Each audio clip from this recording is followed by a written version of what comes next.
Hi, I'm Ron Lawson, and I'm here at Glen Helen with the Kove 450 MX.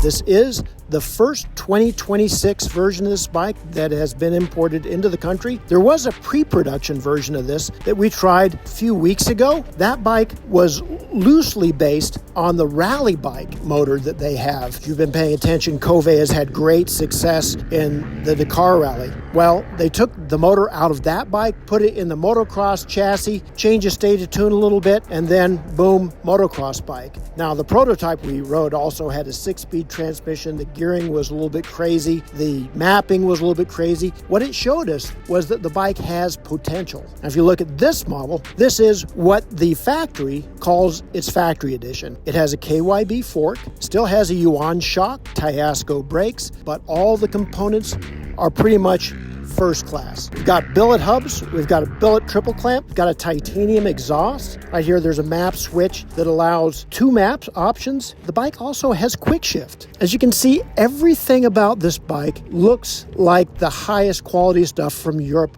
or Japan. We feel a little invested in Kove because we've seen them come along from their very, very first bikes to the point where they think that they might be competitive with European and Japanese bikes. The coolest thing about this bike is the price is $79.99. Now, that's pretty amazing. Everyone knows that there are issues with tariffs coming down the road. Right now, those tariffs have been pushed back a little bit. We're sure that we're going to see something happen within a few months here, but as of right now, that's the price. So we're at Glen Helen right now. So Mark Tilley's going to come out. He's going to be the very, very first non-Kove employee to do laps on this bike. Can't wait to hear what he has to say.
We just got done with our first day of testing on the 2026 Kove 450 MX bike. About a month ago, we got to ride the pre-production model. This model right off the bat is better than the pre-production model. We were impressed by the pre-production model. First time having a motocross model 450 in the United States. This would be their factory edition with a black frame, black wheels, all that stuff. Ron gave you all the technical details on this, and now that we've done our first day of testing, it's fast. And it's not fast for a Chinese motorcycle. It's pretty fast. I mean, I ride around KX450. It has some mapping that Bob Bell at Precision Concepts did for me. And then it's got a full pro circuit titanium exhaust. I think this bike stock is freer revving, comes off bottom, maybe a little bit harder, and kind of goes through the power band. I think it's comparable to the bike, the KX450 that I'm racing when it comes to power. This bike is mapped for 6,000 feet up in Utah. I'm not sure, the bike does definitely have a pop. I'm not sure if that's a lean pop or a rich pop, but it definitely has a pop. The one thing that I can say that I do not like about the engine performance side is it's got a quick shift on it that you can't turn off on the fly. It's got traction control, but the quick shift option to me, as I'm shifting under power, it seems like it gives it a little bit of a hesitation. It just gets in my head. I don't like that on anything when it comes to any of the other Austrian or Japanese bikes. I'm not a big fan of quick shift. There is a way to just disconnect it completely, and as we get some more testing on, we might try that back to back, but it's got mapping on the fly that you can change between a couple different settings. It's got traction control, electric start. It's pretty impressive on the performance of the motorcycle. Handling wise, it's got a KYB fork. It's got a shock that looks a lot like a Honda shock. It's not made by the same company, but internally they're saying it's a lot alike.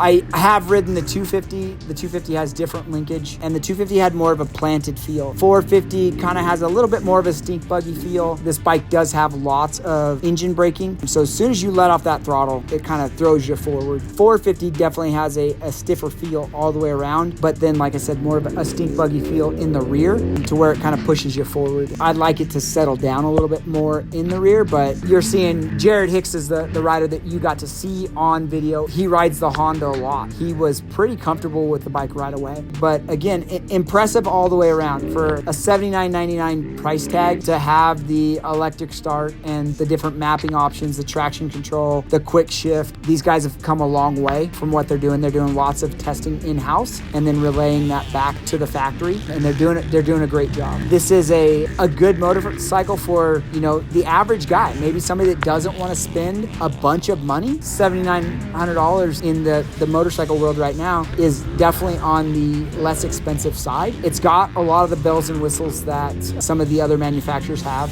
Maybe not the name brands, but a lot of the same features. Again, a viable option. We got to let lots of people ride it today, actually, and get different feedback, and everybody kind of came really surprised and happy about the whole thing. And I mean, like I said, I can't give it up to their testing department enough here in the US. These guys are doing a great job making stuff better all along. Pre-production bike was good. This one's even better. Is it the go out and race nationals on kind of motorcycle? I don't think so. It's something, but for the average guy, you know what? It's a good motorcycle. So if you want to check out even some of the earlier Koves or some of the other motorcycles that we test, make sure that you subscribe to the channel, because then you get an email alert every time Travis uploads a brand new video, and we're always uploading different videos. So if you got a little bit more time on your hands and you want to find out what's going on in the off-road and moto industry, head over to dirtbikemagazine.com. See you next time.